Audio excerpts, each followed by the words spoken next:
시청자 여러분 안녕하십니까? 시사반장의 정신동입니다. 강릉과 삼척에 대규모 석탄 화력 발전소가 들어섰습니다. 이런 가운데 석탄 화력 발전소와 함께 살아가야 하는 주변 지역 주민들의 삶은 순탄치 않다고 합니다. 이미 시사반장에서 두 차례에 걸쳐서 석탄 화력 발전소 문제를 다뤘었는데요. 오늘 다시 한 번 더 살펴보고자 합니다. 먼저 패널 소개해드리겠습니다. 지역사회연구소 김지영 대표 나오셨습니다. 네, 안녕하십니까. 김지영입니다. 기후환경단체 플랜 1.5 박지혜 변호사 나오셨습니다. 네, 안녕하세요. 박지혜입니다. 강릉시 대동 1위 홍백호 이장 나오셨습니다.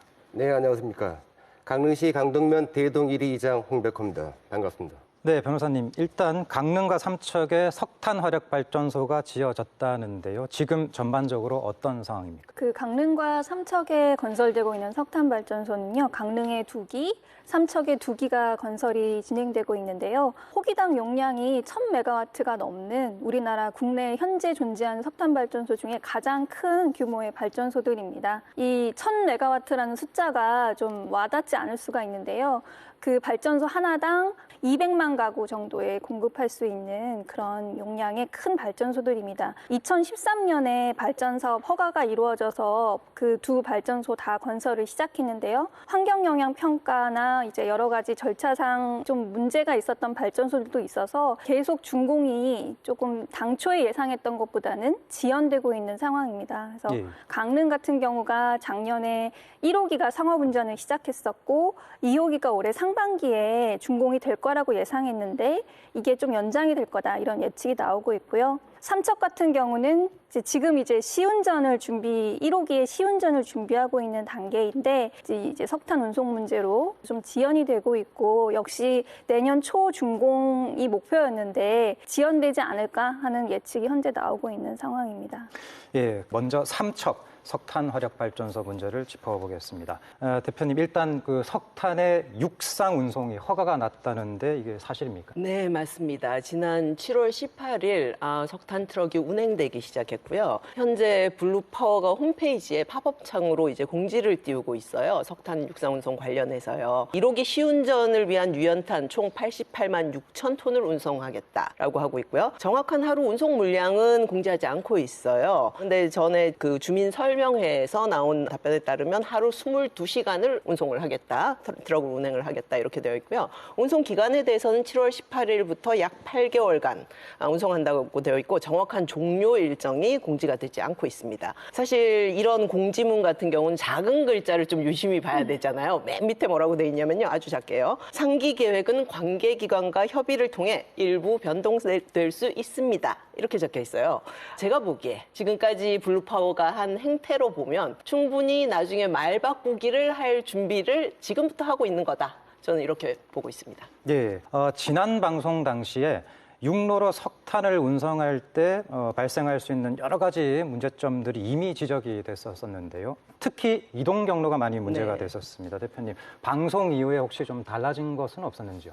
네, 그 당초 이동 경로는 7번 국도 삼척시 구간을 쭉 통과해서 발전소 터널까지 가는 거였어요. 근데 사실 이 구간에는 삼척의 아파트 밀집 지역이 대거 포함이 되어 있었거든요. 그래서 반발이 극심했고 그런 상황에서 블루파워가 노선을 변경을 했는데요. 이제는 사실 동해시 도심 구간을 통과하는 7번 국도 노선을 포함을 해버렸습니다. 그래서 정확하게는 효가 사거리에서 양지마을까지 동해시 구간이고요. 거기서 동해 IC로 나가서 동해 고속도로로 돌아서 그래서 근덕 IC까지 가는 구간, 그 다음에 이제 삼척의 근덕면 맹방 지역을 통과해서 발전소 터널까지 가는 구간으로 변경이 된 겁니다. 예, 어쨌든 허가가 났다는데요. 이 허가가 주민들의 어떤 이해 하에서 이루어진 것인지가 중요해 보입니다.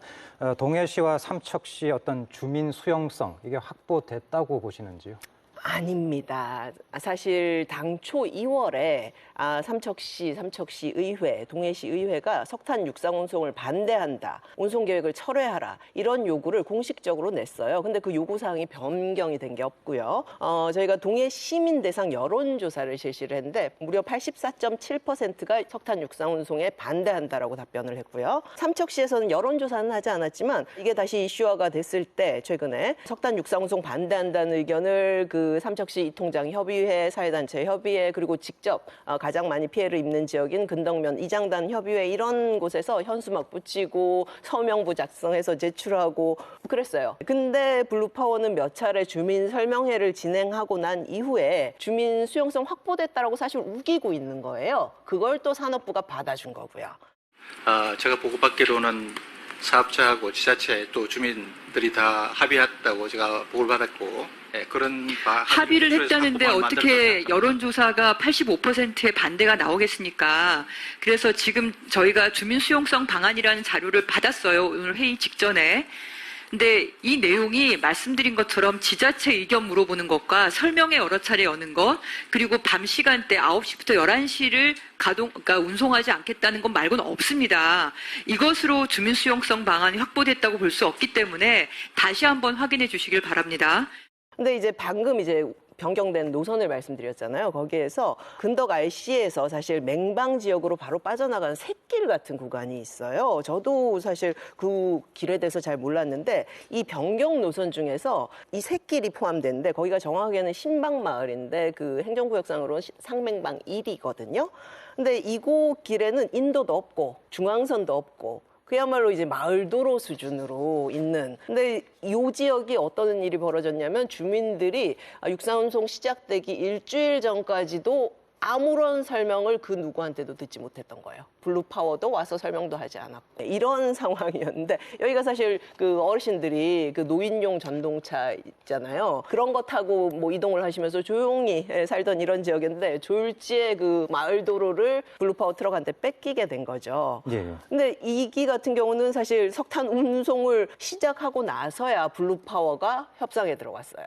지금 진행 중입니다. 네. 근데 사실 협상이라는 게 말이 안 돼요. 왜냐하면 당초 주민들이 요구한 건 뭐냐면 돈도 필요 없다. 우리 석탄 트럭 같은 거 없이 조용히 좀 살고 싶다. 뭐 이런 거였거든요. 근데 지금 현재 상황은 국회의원, 산업부 장관, 삼척시장, 동해시장, 그리고 심지어 관할령 공무원들까지 모두 합세해서 주민들한테 그런 선택지 자체, 다시 말하면 석탄 트럭을 거부할 선택지를 빼앗아 버린 거예요. 이미 운송을 시작한 다음에 협상에 들어갔으니까. 그런 상태에서 도대체 뭘 놓고 협상을 할 수 있겠습니까? 그러니까 지금 현재 삼척에서는 그 블루파워가 이렇게 반발하는 각 마을들, 단체들 다니면서 협상을 진행 중인 상황이거든요. 수용성 확보됐나요? 전혀 그렇게 볼 수가 없는 거죠. 근데 이 협상 과정에서도 제가 전해 들은 얘기가 블루파워는 마을 대표자들에게 비밀 유지 각서를 요구를 하고 있어요. 그래서 마을 주민들한테도 그 보상 내용을 공개하지 말아라.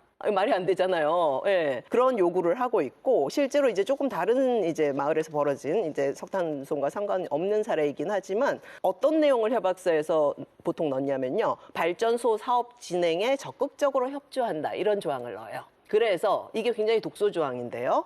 그러고 나서 회사가 잘못을 저지르는 경우들이 발생을 하잖아요. 그래서 주민들이 실제로 문제를 제기를 하거든요. 그러면은 협약서 위반으로 유명 로펌 앞세워서 내용 증명 보내서 시골분들 겁박하는 이런 사례가 지금 벌어지고 있어요. 그래서 저는 굉장히 우려하고 있습니다. 협상을 하기는 한다는데 이분들은 당초 요구했던 석탄 트럭 거부할 권리를 이 정치인들이 뺏어간 거예요. 그런 상황에서 협상한다?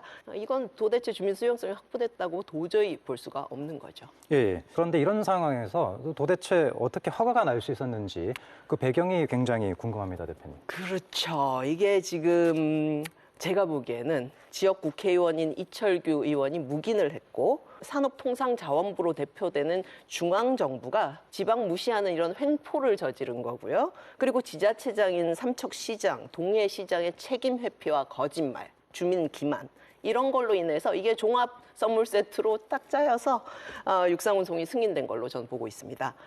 사실 지난 2월에 이 문제가 처음 불거졌을 때 이철규 의원은 국회에서 산업통상자원부 장관 상대로 계획 철회를 요구한 게 아니라 재검토를 요구를 했어요. 하지 않는데 장관님께서 이 문제 지금이라도 중단을 시키고 재검토하고 지역 주민들의 의견을 반영해서 진행하라고 지시를 해주실 의향이 있습니까?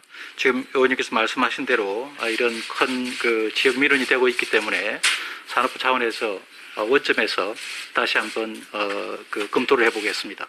당시에는 어떤 상황이었냐면 삼척시가 공식적으로 이 계획 철회하라라고 산업부에 공문을 보내고 블루파워에도 공문을 보내고 삼척시 의회에서도 결사 반대다라고 성명서가 나왔고 동해시 의회에서도 반대다라고 성명서가 모두 나온 상황이에요. 그러니까 명확한데 계획 철회가 아니라 재검토를 요구한 거예요. 이건 제가 보기에 이철규 의원께서 블루파워가 육상운송을 계속 추진할 수 있도록 하는 어쩌면 빌미를 준 거고 의도적으로 도와준 거라고 저는 보고 있습니다. 여기에 부응해서 산업부 장관이 그다음에 어떤 거를 블루파워에 요구했냐면 주민 수용성 확보 방안을 마련하라. 그래서 오랫동안 했어요. 꽤 오래 걸렸죠. 2월에서 지금 다시 이 이슈가 불거진 건 6월 초였거든요. 근데 제가 이후에 사태를 파악을 해보니 이미 4월부터 동해시에서는 공무원들이 나서서 지역 사회단체장들을 만나면서 시에서는 기부금 받고 이제 육상운송 허용해줄 생각이다라는 거를 이미 알렸다고 하고요. 그러면서 동시에 동해시에서는 대외적으로는 석탄 육상운송 계획을 찬성하거나 반대할 권한이 우리는 없다. 이런 식으로 변명을 했고요. 그러다 블루파워가 6월 2일에 주민 수용성 확보 계획을 산업부에 보고를 합니다. 그 이후 6월 5일 동해시 집행부에서 동해시 의회에 이제 처음으로 공식적으로 블루파워가 제시하는 환경 분담금과 발전기금 뭐 이런 명목인데 25억에서 26억 정도를 받고 허용해줄 의사를 표명을 했어요. 예. 근데 이런 상황이고 저희가 이제 공동대책위원회를 동해삼척을 꾸려서 이 문제를 적극적으로 시민들에게 알리고 그러면서 반대 여론이 비등해지고 이러니까 동해시에서는 이건 결정난 사항이 절대로 아니다. 이런 식으로 계속 대외적으로 발뺌을 하면서 동시에 뭘 했냐면 삼계동이 가장 타격을 받거든요. 이제 북삼동, 송정동, 북평동 요 지역인데 거기 행정복지센터에서 블루파워가 주민 설명회를 공식적으로 할 수 있도록 편의를 제공을 하셨더라고요. 뭐 이런 상황이고 삼척시에서는 이미 4월 27일에 맹방지역 일부 이장님들, 현안대책위원장님들이 주민들 몰래 동의서를 써줬다는 얘기가 나오고 있습니다. 그리고 이분들이 삼척시장님을 찾아가서 이 사항을 알렸고요. 근데 삼척시장님께서는 이런 걸 이미 듣고도 아무것도 하지 않고 계셨어요. 그리고 이제 마찬가지로 6월 2일 블루파워가 산업부에 주민 수용성 확보 방안을 제출하고 난 다음에 이제 산업부에서 블루파워가 사실은 동해시에 직접 또는 삼척시에 직접 뭐 이런 거 하려고 그런다 협의 요청을 해야 되는데 산업부가 그걸 대신해 준 거예요. 예, 공문을 보내서 이런 거를 블루파워가 하려고 그러는데 삼척시 동해시 의견은 어떻습니까? 이런 공문을 내려보냈고요. 거기에 대해서 동해시, 삼척시가 각각 6월 12일, 13일에 회신 공문을 보냈어요. 거기 내용은 한마디로 이견 없다였어요. 네, 그 문구를 그대로 쓴 건 아니지만 거의 그런 내용이었고요. 사실상 석탄 운송 계획에 동의를 했다라고 볼 수밖에 없는 그런 내용이었고요. 저희가 그 문건을 파악을 했거든요. 근데 이런 과정에서 삼척시, 동해시가 모두 주민들이 명확하게 반대한다라는 그 여론조사 결과나 이런 내용들을 전혀 산업부에 전달을 하지 않았어요. 예를 들면 아까 그 신방마을 말씀드렸잖아요. 거기 주민들께서 조금 늦기는 했지만 단체로 반대 서명을 하셔서 삼척시에 제출을 했답니다. 근데 그런 내용을 사실 이런 민원이 있다라는 사실을 삼척시에서는 전달을 해야 되잖아요. 근데 그런 걸 전혀 전달을 하지 않았고요. 심지어 저희가 6월 23일 이런 내용을 이제 파악을 하고 삼척시장님을 항의 방문을 했었어요. 이제 공대위 차원에서 항의 방문을 했었는데 이런 공문이 있다더라.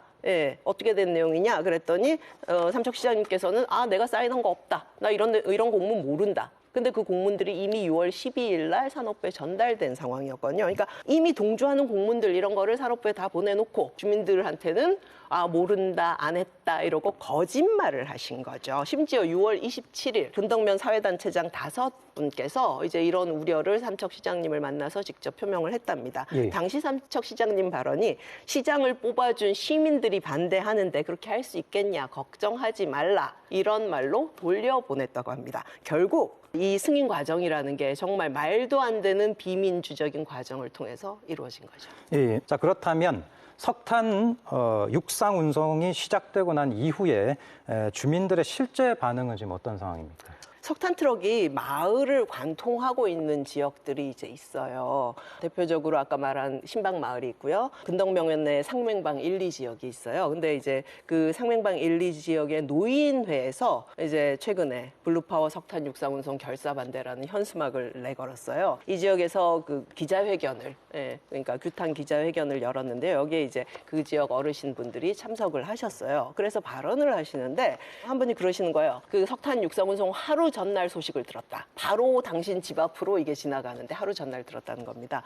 근데 그것도 들은 게 마을 이장님한테 들은 게 아니라 옆마을 이장님한테 들었대요. 그러고 나서 이게 뭐야? 그러고 전혀 모르고 계시다가 이게 뭐야? 그러고 이제 마을 이장님한테 전화를 했더니 전화도 안 받더래요. 그러고 나서 이제 주민분들이 이거를 공유를 하셔서 마을 이사회를 소집을 해서 마을 이장님한테 와서 설명을 해라라고 요구를 하는데 계속 회피를 하고 있다랍니다. 그래서 정말 고소고발이라도 하고 싶다. 이런 상황이고요. 그리고 또 다른 분께서는 정말 밤새도록 트럭 운행을 하고 있기 때문에 너무 고통스럽다. 그리고 또 어떤 분은 80대 중반 분이신데요. 이제 편찮으신 아내분하고 같이 계신다고 하세요. 근데 밤잠도 제대로 못 주무신다고 하세요. 그러면서 제발 좀 막아달라. 이런 호소를 하셨고, 전반적으로는 이제 몇몇 그릇된 판단과 행동을 하신 마을 대표자분들이 이제 기본적으로 주민들을 속인 거죠. 속이고 동의서를 마음대로 작성해주고 이러면서 주민들이 굉장히 격앙되어 있는 지역들이 여러 곳이 있어요. 또 다른 게 이제 보상 문제 이런 것들이 또 문제가 될 텐데요. 맹방 지역이 포함된 근덕면 이장단 협의회에서 전체 그 이장님들이 38분이 계신데 그중에 33분이 반대 서명을 하셔서 삼척시에다 제출을 하고 뭐 산업부에다 보냈다 그러고 뭐 여러 가지 얘기가 도는데, 여기가 석탄 운송을 시작하고 나서요 블루파워가 하고 협상에 들어간 거예요.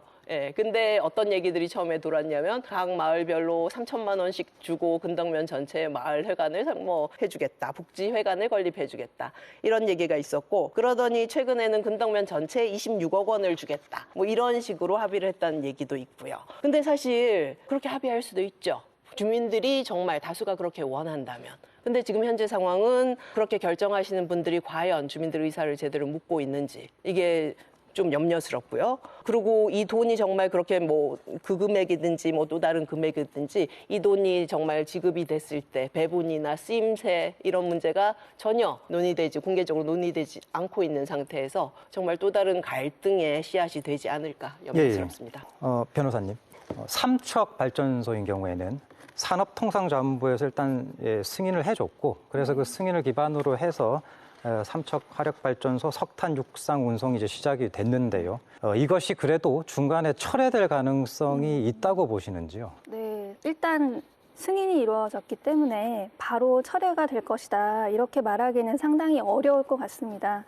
그런데 이제 지금 승인해준 운송 계획이 어떤 문제가 있을 경우에는 사실 그 계획을 변경해야 하는 상황이 생길 수도 있거든요. 지금 앞서 말씀해 주셨듯이 새로 바뀐 경로가 동해시의 일부 주거 지역을 관통하는 그런 노선을 가지고 있고, 주민 수용성이 제대로 확보되지 않은 그런 단서들도 보이고 있는 상황이기 때문에 운송 계획을 변경해야 하는 상황에 빠질 수도 있습니다. 지금 이렇게 변경된 것도 작년에 원래는 6월에 운송 계획이 사실상 약간은 비밀리에 승인이 됐었는데 지역에서 여론이 안 좋으니까 다시 변경해서 이번에 다시 승인을 받은 것이거든요. 그래서 지금 만들어진 계획이 문제가 생길 경우에는 다시 재승인을 받아야 하는 경우도 생길 수 있겠다. 저는 이렇게 생각을 합니다. 이제 강릉으로 넘어가 보겠습니다. 강릉 안인 석탄 화력발전소 1, 2호기의 발전 용량이 총 2080메가와트, 원전 2기에 맞먹는 국내 최대 석탄 화력 발전소에 해당한다고 합니다. 발전 용량이 커서 그런지 주변 지역에 미치는 영향도 매우 크다고 합니다. 이미 건설 초기에도 환경 문제가 제기가 됐었는데요. 이장님, 시운전 과정에서도 여러 가지 문제가 제기됐다는데 어떤 상황입니까? 맞습니다. 지금 현실적으로 이제 1, 2호기가 다 상업운전을 지금 가동을 하고 있는 상태고요. 최근에는 거기 발전소 내에 보면 60만 톤의 석탄을 보관하는 옥내 저탄장이 있습니다. 여기서 자연 발화로 인한 화재가 발생해갖고 그 화재로 인해갖고 이제 유황가스 냄새, 그리고 일산화탄소 냄새를 해갖고 발전소와 같이 밀접해 있는, 붙어 있는 그 마을, 이제 하시동 1위, 대동 1위, 대동 1, 2. 이 주민들은 밤에 잠을 못 자는 거죠. 호흡을 못 하니까. 그래서 강릉시라든가 에코파워에다 이런 문제에 대해서 진짜 수없이 호소를 했어요. 도와달라. 우리 주민들이 할 수 있는 게 뭐 있냐. 그렇지만 이 강릉시에서도 잠깐 나와서 보고 가는 거, 사업 시행자인 에코파워에서도 잠깐 와서 보고 가는 거, 그게 해주는 게 없어요. 그래서 주민들이 요구하는 그거예요. 당신들이 여기 와서 살아봐라. 단 며칠이라도 좋다. 그래야지 우리 주민들의 고통을 알 수 있을 거 아니냐. 지금 그렇게 요구하고 있는 거예요. 그리고 그보다 또 심한 것들이 이제 이 저주파 소음입니다. 윙 하는 소음.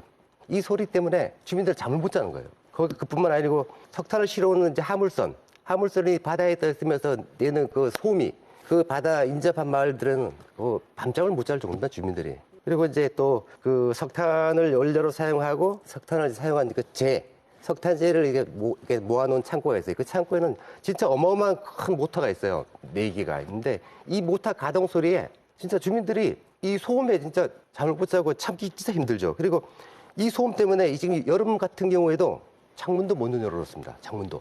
지금 이런 문제 때문에 저희들이 이제 강릉 시민단체라든가 강릉시에다가 계속 좀 도와달라 요청을 하고 있지만 현실적으로 이분들이 해줄 수 있는 게 없는 게 아니고 안 하고 있죠. 아예. 우리 마을 5개 마을 주민들 900명이지만은 이 900명도 22만 명의 강릉 시민 중에 일부 아니냐. 그렇다면은 이 시민들이 이런 고통을 호소하면은 이런 부분들에 대해서는 강릉시에서 시 차원에서 도와줘야 될 거 아니냐. 지금 이렇게 요구를 하고 있는 겁니다. 예.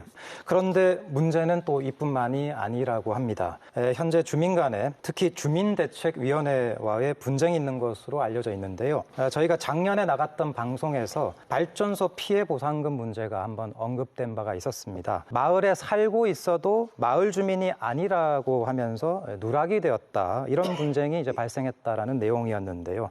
이장님, 이 문제는 지금 정리가 된 상황입니까? 아직 정리된 게 하나도 없습니다. 그리고 지금 제가 가장 안타까운 부분들이 이런 부분들이죠. 7년의 그 발전소 공사 기간 동안에 주변 그 5개 마을 그 주민들의 어떤 정당한 권리를 대변하고 그 지역 발전을 위한다는 목적으로 이제 활동해야 될 그 주민 대표 기구가 주민대책위원회였어요. 그리고 그 위원장은 또 저희 그 강동면을 지역구로 한 시의원, 강릉 시의원을 3선을 하신 분이 이 대책위원장을 맡아서 지금까지 한 11년 동안을 지금 운영해 왔는데 일반 상식으로조차도 이해하기 힘든 그런 일들을 이 대책위에서 주민들을 모르게 속여왔던 거죠. 그래서 그런 것들이 이제 최근에 이제 다 주민들을 통해서 알게 되고 주민들이 이런 문제에 대해서 모든 것을 공개하라 이렇게 요구하고 있는데 대책위에서는 지금 대책위원장이 말씀하시는 거는 그거죠. 마을 주민들은 대책위 회원이 아니다. 그래서 대책위가 운영되는 거에서 마을 주민들한테 공개할 이유도 없을 뿐더러 모든 게 다 비밀이에요. 예. 발전소가 들어서게 되면 인근 주민들이 주축이 되는 주민 수익 사업이 추진된다고 합니다. 그런데 이 수익 사업을 하는 과정에서도 잡음이 굉장히 많다고 합니다. 이장님이 어떤 상황입니까? 네, 발전소 그중에서도 석탄을 원료로 사용하는 화력 발전소를 자신들이 살고 있는 마을에 건설하고자 먼저 요구하는 주민들은 없을 것입니다. 다만 국가에너지 수급 계획과 정책에 따라 불가피하게 위치가 선정되어 건설되는 발전소 공사이다 보니 마을 주민들은 원치 않게 삶의 터전까지도 내어줄 수밖에 없었고 발전소가 가동됨으로써 발생하게 될 각종 환경 및 주민 생활 피해 역시 불가피하다는 현실까지도 억울하지만 인정하고 받아들일 수밖에 없는 처지입니다. 그러다 보니 실제로 발전소 운영자가 갑이 위치고 마을은 을의 위치에 있게 되는 겁니다. 이제 그런 이유로 이제 발전 사업자, 강릉 에코파워가 되겠죠. 발전 사업자는 발전 사업으로 인하여 발전소 인근 지역 주민들이 부득이하게 있게 되는 각종 주변 환경 피해 및 불편에 대한 최소한의 보상 차원에서 지역 경제 활성화를 위한다는 주민 달래기 명분으로 5가지 수익 사업에 대해서 협의하고 주민대책위원회에서 추천하는 지역업체와 계약을 한다는 협약서까지를 강릉 에코파워와 그 주민대책위원장이 직접 체결을 하였습니다. 그런데 현실은 주민대책위 관계자들이 이 5개 마을 주민들 모르게 자신들 이름으로 개인 회사를 설립합니다. 그래서 설립하고 자신이 지분 46%를 가져가고 대책위에 관련된 임원들이 각각 6명이 지분 9%를 나눠 가져가고 그 회사를 운영하겠다는 거죠. 그랬을 때는 지분을 갖고 있는 7분 앞으로 그 수익이 돌아가는 거지 5개 마을의 공이 똑같이 주민들 앞으로 수익금이 돌아가는 건 하나도 없다는 겁니다. 또 대책위에서는 자신들이 만든 회사를 또 그 시행사 측인 강릉 에코파에 또 자신들이 그 업체를 또 추천해요. 자기가 대표이사인데 그 대책위원장이 추천을 하는 거, 그 업체를. 근데 시행사 강릉 에코에서는 그 업체가 주민 대책위원장이 대표인 업체인지 전혀 몰랐다고 발뺌을 하고 있는 거죠. 그뿐 아니라 이 5가지 수익 사업 중에서 저희들 제일 큰 이제 석탄을 원료로 사용하고 그 석탄재가 나옵니다. 그 석탄재를 시멘트 회사에서 운송할 수 있는 운송 수익 사업권이 사실은 가장 규모가 큽니다. 이 제철의 운송 사업권마저도 대책이 임원이 가져간 거죠. 결국 5개 마을 주민들 앞으로 돌아올 수 있는 수익 사업은 5가지 중에서 한 가지도 없어요. 주민 대책이 관계자 임원들이 다 가져간 거예요. 주민들은 환경 피해만 받게 된 거예요. 결국은 자신들의 어떤 이권을 위해서 주민대책위가 운영된 거지, 마을 주민들의 어떤 수익 사업이라든가 이런 부분에서 전혀 활동하지 않았다는 거죠. 그래서 지금 마을 주민들이 거기에 대해서 지금 그 사실을 알게 돼서 분노하고 있는 겁니다. 예. 그럼 이 만들어진 회사가 특정인들의 개인 회사나 다름없다라는 말이 될 수도 있는데요. 왜 그렇게 했는지, 당사자들은 또 뭐라고 이야기하고 있는지요? 사실 그 개인 회사나 다름없음이 아니라 개인 회사가 맞습니다. 이 사실을 알게 된 제가 대책위원장, 제가 직접 가서 따져 물었죠. 그러니까 대책위원장 하는 말이 용역을 주는 시행사 강릉 에코파워가 되겠죠. 에코파워에서 우리하고 우리 5개 마을에서 그 회사를 설립했더라도 우리 5개 마을에서 설립한 회사하고 계약을 하지 않았을 때는 어떻게 할 거냐. 회사 설립한 비용이라든가 이런 부분들이 손해를 볼 수 있지 않냐. 그런데 그런 위험 부담 때문에 대책위원장 자신이 5억이라는 돈을 빌려서 설립했다. 그래서 그 마을의 어떤 전가될 그런 위험을 자기가 떠안고 했다고. 마을 주민들 다 바보로 취급하는 거죠. 예. 이 문제 관련해서 혹시 경찰에 고발을 하신 상태이신지, 수사 상황이나 결과가 나온 거가 있는지요? 네. 마을 주민들이 43명이 이제 연명으로 이제 주민대책위 관계자들을 고발을 했습니다. 왜 고발을 했냐면은 주민대책위가 사업 시행자인 강릉 에코파워로부터 이제 매달 800만 원씩 그 지원을 받는 거죠. 그래갖고 총 2억 3,500만 원을 지원받습니다. 그래갖고 자기들 사무실 운영비라든가 급여 이런 걸 가져가고, 그리고 이제 사업 공사가 이제 막바지에 이르러갖고 지난해 마을 이제 발전기금 명목으로 해갖고 모두 이제 25억 원을 이제 5개 마을 발전기금으로 사업 시공자 삼성물산 측으로부터 받아갖고, 그랬으면 그 25억은 5개 마을, 5개 마을의 공유도로 돌아가야 될 발전기금들이에요. 주민들의 어떤 발전을 위해서, 이제 지역 발전을 위해서 사용될 그럴 돈인데, 그런 부분들은 20억만 발전기금으로 오고 5억은 주민대책이 운영비로 줬다는 거죠. 그래서 저희들이 삼성물산한테 물어봤죠. 어떻게 시공사에서 주민대책위에다가 운영비를 지급해 줄 수 있냐. 그러니까 처음에는 운영비를 지급해 줄 수도 없을 뿐더러 지급할 명목도 없답니다. 그랬다가 이 사건이 이제 고발이 되고 조사가 이루어지다 보니까 또 말이 바뀌죠. 바뀌어갖고 그 25억 중에는 일부 금액이 주민대책위 운영비, 사무실 운영비다. 이렇게 얘기를 하고 있는 거죠. 그리고 또 이 주민대책위에서 얘기하는 거는 그런 겁니다. 전국에서 모든 이제 여기 공동대책이라든가 무슨 시민대책위, 이런 대책위가 다 이렇게 시공사나 시행사로부터 운영 지원비를 다 받는다고 합니다. 그것도 경찰 수사에 가서 그렇게 또 진술을 해요. 우리만 받는 게 아니다. 모든 대책위는, 전국에 있는 모든 대책위가 시공사나 시행사로부터 돈을 받는다. 그래서 자기들이 그 25억 중에서 5억 원은 대책위 사무실 운영비로 지급받았다. 그러면서 그 5억 중에서 이제 자기 8년 5개월치 급여로 일시금으로 해갖고 3억 원을 이제 가져가겠다는 거죠. 그리고 그 비상근 임원인데도 그 사람도 몇 천만 원 가져가고, 이런 걸 다 자기들이 결정해서 가져가는 거예요. 근데 실제적으로 주민들이 환경피해보상금 받은 건 1인당 약 100만 원 조금 넘는 돈이에요. 저희 가족이 4인 가족인데 저희 가족이 받은 게 가구에 600만 원 환경피해보상금 받았어요. 5년 동안의 환경피해에 대한 보상금 600만 원이에요. 근데 결국은 1인당 150만 원 받은 거죠. 근데 그나마 저희 마을이 5개 마을 중에서 가장 많이 받은 거예요. 옆에 인근 4개 마을은 저희 마을보다 훨씬 더 적게 받았어요. 그런데 대책위원장 급여로만 3억을 가져가겠다? 임원들 급여로 몇 천만 원씩 가져가겠다? 마을 주민 누가 이거를 납득할 수 있겠어요? 말도 안 되는 얘기죠. 예. 지금 현재 그럼 주민들의 여론은 어떤 상황이라고 보고 계십니까? 그래서 이제 이런 내용들을 이제 우리 마을 주민들이 이제 다 알게 돼갖고 이제 사실은 이제 집단 행동까지 하자고 지금 이렇게 주민들이 지금 항의를 하고 있는 상태입니다. 예. 이 여러 가지 분쟁으로 다수의 소송도 있고 갈등의 골도 깊어진 상황으로 보이는데요. 이장님께서는 이런 상황까지 오게 된 근본적인 원인은 무엇이라고 보고 계십니까? 저희 마을에 지금 현재 그 마을 주민들 간의 소송이라든가 주민대책위하고 소송, 진짜 부끄럽고 창피한 얘기지만은 모두 18건입니다. 형사사건이 11건, 민사가 7건. 주민들 간에 이러한 갈등이 이제 발생하고 소송 등의 분쟁이 있게 되는 가장 근본적인 원인이 그겁니다.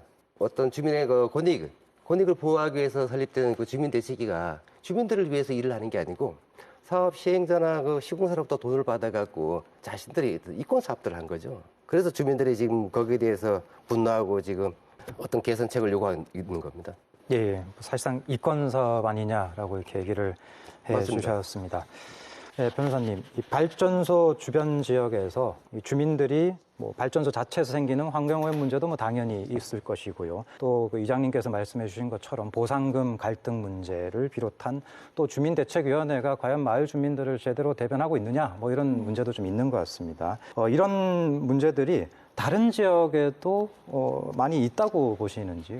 일단 이제 발전소가 운영되는 모습이라는 거는 어느 지역이나 동일하기 때문에 석탄같이 이제 고체 연료를 대규모로 연소하는 그런 석탄 발전소는 불가피하게 환경 문제는 어디서나 동일하게 발생하는 문제인 것 같습니다. 그런데 이제 발전소가 들어선다고 해서 지역 사회가 이렇게 분열이 되고 마을 주민 간의 갈등이 심화되고 이런 것들이 반드시 일어나야 될 필요가 있는 일은 아니거든요. 그래서 제가 2013년에 이제 우리나라에서 석탄 발전소가 강릉 삼척과 같이 인허가 된 발전소들이 또 7기가 있는데 다른 지역들과도 소통을 하고 있지만 사실 개인적인 경험으로는 강릉이 조금 이런 주민 간의 갈등 문제가 좀 큰 지역이 아닌가 이런 생각이 듭니다.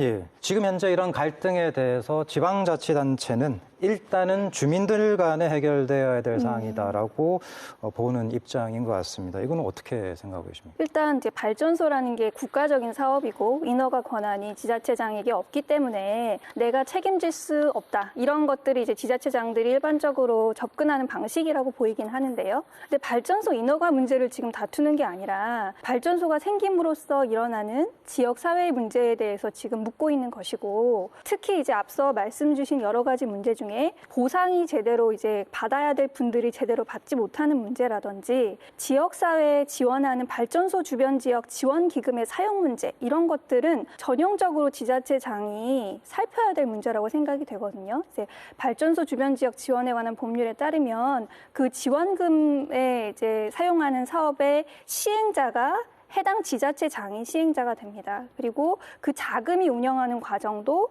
지자체에서 운영하는 그런 위원회에서 제대로 이 자금이 쓰이는지를 이제 승인하고 감독하는 역할을 그 위원회에서 하는 것이기 때문에 사실 지자체장이 살펴야 될 문제다 이렇게 생각이 들고 강릉도 제가 알기로는 이제 과거에 또 계속 이런 문제들이 있었는데 지자체장이 좀 미온적인 입장을 보였을 때 시의회에서도 특별대책위원회를 꾸리고 하면서 역할을 촉구했던 그런 사례도 있는 것으로 알고 있어요. 그래서 그런 것들이 지금 필요하지 않은가 이런 생각이 듭니다. 예, 지금 계속 여러 가지 문제가 꼬리에 꼬리를 물고 있는데요. 어쨌든 이미 발전소는 지어졌고 또 현재 지방자치단체에서 그렇게 적극적인 대응은 또 안 하고 있는 것으로 보입니다. 앞으로 이런 상황에서 실제 주민들은 또 어떻게 이 문제를 헤쳐나가야 된다고 보고 계십니까?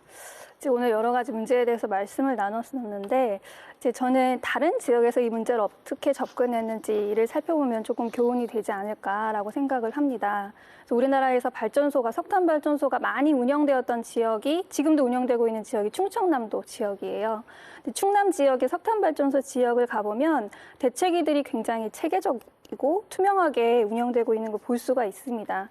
일례로 당진 같은 경우는 이제 발전소 주변 지역 지원 기금의 일부를 민간환경감시센터를 만드는데 사용해가지고 발전소에 생기는 여러 가지 환경 문제 같은 거를 독립적인 기관이 검증하고 해당 데이터도 공개하고 또 주민들이 요구할 경우에는 발전소 측과 대등한 관계에서 대화를 통해서 발전소 운영하는 방식을 조금 더 바꾸고 이런 식으로 문제를 해결하는 걸 볼 수가 있거든요. 그래서 저는 지금 사실 대책위 문제가 있다고 하셔서 굉장히 안타까운 것 같아요. 대책위가 제대로 세워지는 게 굉장히 중요하거든요. 그래서 체계적이고 투명하게 운영될 수 있는 체계로 만드는 것이 지금 가장 시급한 문제가 아닐까. 그래서 그걸 통해서 좀 문제를 해결해가면 좋지 않을까 생각을 합니다. 예, 최근에 신규 석탄 발전 중단에 관한 입법 청원이 성공을 했다고 합니다. 해서 신규 석탄 발전 중단법이 현재 국회에 제안된 상태라고 합니다. 이 법이 제정되기 전에 강릉이나 삼척의 석탄 화력 발전소가 혹시 그 운영을 좀 중단하는 일 이거 가능하다고 보고 계십니까? 사실 이제 인허가가 그대로 유지되는 상황에서 사업자가 스스로 사업을 접고 나가는 것을 바라는 건 좀 어려운 일이라는 생각이 듭니다. 저희가 입법 청원이 이루어진 것도 정당하게 어쨌든 철회하고 보상하는 절차를 거쳐야 이 사업이 청산될 수 있을 것이다라는 생각 때문에 법이 필요하다고 생각을 하는 것인데요. 일단은 사업자는 지금 빨리 완공을 시켜서 지금 건설 원가를 회수하는 것에 지금 골몰하고 있는 상황이 아닐까 생각을 하고, 그렇지만 여러 가지 주변 상황을 봤을 때는 건설 원가는 계속 증가하고 있고 완공된다고 하더라도 지금 강원도 지역의 송전 제약이 굉장히 심해서 전기를 제대로 못 팔고 있거든요. 지금 운영되고 있는 발전소들도. 그래서 발전 원가를 회수하는 기간도 굉장히 길어질 것 같고 여러 가지로 안타까운 상황이 아닌가라고 생각을 합니다. 예, 최근에 기후 위기가 심각해지면서 유럽에서는 기후법이 제정되기도 했습니다. 우리나라도 이와 유사한 법이 있는 걸로 알고 있는데 어떤 내용의 법이고 또 앞으로 그러한 법제 하에서는 석탄 발전 문제가 어떻게 전개될 것으로 예상하십니까? 네, 우리나라가 2020년에 탄소 중립을 2050년까지 달성하겠다 이런 선언을 했어요. 그러면서 그걸 법제화하자고 해서 만들어진 법이 기후위기 대응을 위한 탄소 중립 녹색성장 기본법이라는 굉장히 긴 이름의 법입니다.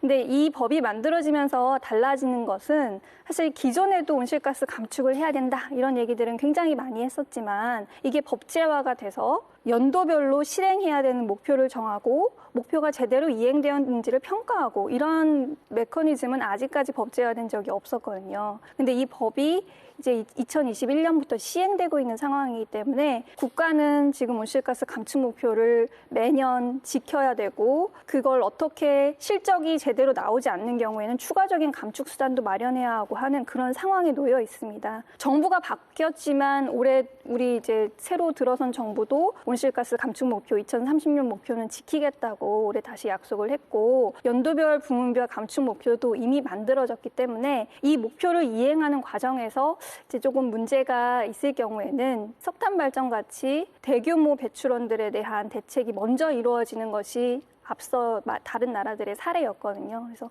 우리나라에서도 그런 일이 일어날 수 있지 않을까 이렇게 전망을 하고 있습니다. 예, 이장님 앞으로 마을의 문제들 그리고 어떻게 풀어가실 계획이신지 또 주민들에게 바라는 바가 있다면 마지막으로 한 말씀 부탁드리겠습니다. 네, 사실 그 시행사나 시공사로부터 돈을 받아 운영되는 그런 대책위가 아니었다면은 뭐 사실 제가 오늘 이 자리에 나올 일도 없었을 뿐더러 주민대책이라는 게 아까 우리 변호사님 말씀하셨듯이 어떻게 투명하게 운영돼야 되는 겁니다. 주민대책이라는 거는 주민의 대표성을 갖는 대표기구예요. 주민들의 어떤 권리라든가 피해 구제라든가 이런 부분들을 해결하기 위해서 만든 단체가 주민대책이거든요. 그건 비단 우리 강릉뿐만 아니고 아마 전국에 있는 모든 뭐 공동대책이라든가 그 목적은 똑같을 거예요. 그래서 저희들도 그렇게 만들었었는데 사실 그 설립한 취지하고 다르게 운영되다 보니까 결국은 주민들 간의 이런 갈등 문제, 그래서 여러 가지 형사적인 문제들, 민사적인 문제들이 발생했었고, 그래서 사실 그 주민들이 그 기존 대책이 위임했던 그런 권한들을 제가 최근에 5개 마을 주민들이 모두 철회했어요. 지금 있는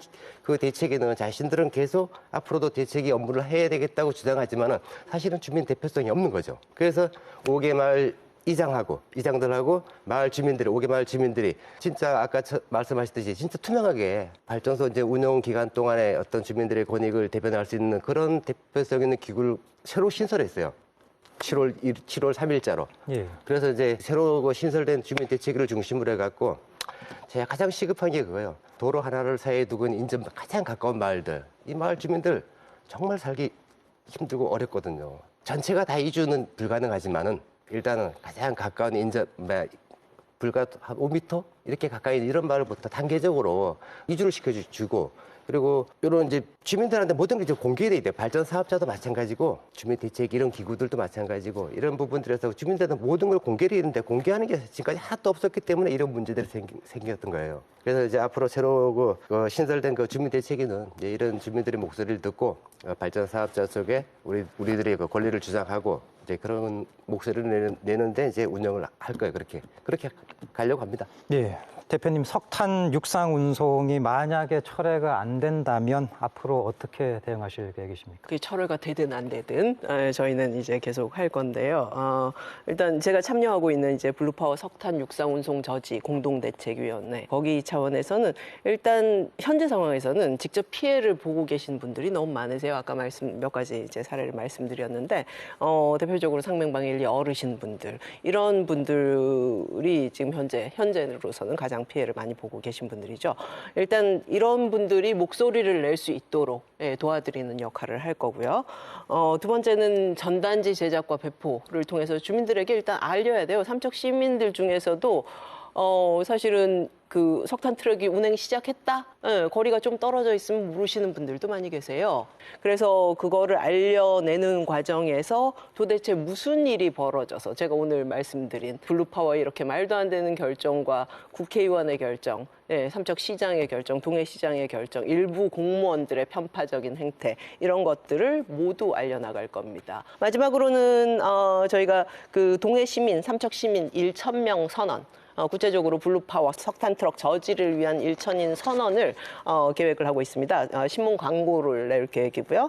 그리고 더 나아가서 이 문제는 진짜 탈석탄법이 제정이 되면 해결될 수 있는 문제이기 때문에 전국적으로 탈석탄을 위한 1만 명 선언을 계획을 하고 있습니다. 그래서 좀 더 크게는 삼성과 같은 강릉 안인의 삼성과 같은 그리고 삼척의 포스코와 같은 이런 대기업들이 중앙 권력과 결탁해서 어떤 횡포를 지역에서 저지르고 있는지를 알려내는 역할을 할 겁니다. 예, 오늘 발전소 주변 지역의 주민들이 겪고 있는 이야기들 상세히 들어봤습니다. 변호사님, 마지막으로 정리 한 말씀 부탁드리겠습니다. 네, 저는 이제 삼척이나 강릉에 살고 있는 입장은 아니고 하지만 2018년에 최종적으로 삼척 발전소 실시계획 승인 처분이 났을 때 주민들께서 취소 소송을 했으면 좋겠다 그래서 찾아오셨어요. 그래서 그걸 계기로 해서 발전소 문제에 대해서 들여다보게 되었는데요. 지난 5년간 사실 공사가 계속 되어 왔지만 고비고비 굉장히 이제 삼척 발전소 강릉 발전소 문제에 대해서 이 지역 주민들뿐만 아니라 서울이나 수도권에 있는 다른 지역 주민들의 관심도 굉장히 많이 늘어났다는 것을 느낍니다. 그리고 삼척 같은 경우는 이제 맹방의 버터비치라고 불리는 곳이 있는데 거기에 이제 케이팝 팬들이 찾아오면서 그 상황을 보고 안타까운 마음에 버터비치를 지켜주세요. 이런 캠페인까지 지금 하고 있는 상황이에요. 그래서 이러한 관심들이 계속 된다면은 저는 이제 언젠가는 문제가 해결되지 않을까 하는 생각이 들고요. 가까운 시일 안에 발전소 공사를 멈출 수는 없더라도 우리가 이 석탄 발전소를 빨리 닫고 지역의 문제를 해결하고 온실가스를 감축하고 이런 문제의 해법을 마련할 수 있지 않을까 이렇게 생각을 합니다. 예, 이제는 다른 지역 주민분들도 어느 정도 좀 관심을 가지는 큰 주제가 된 듯합니다. 오늘 세 분 함께해 주셔서 감사합니다. 수도권으로 공급하기 위한 전기를 생산하기 위해서 지역 주민이 겪고 있는 피해는 날로 커져가고 있습니다.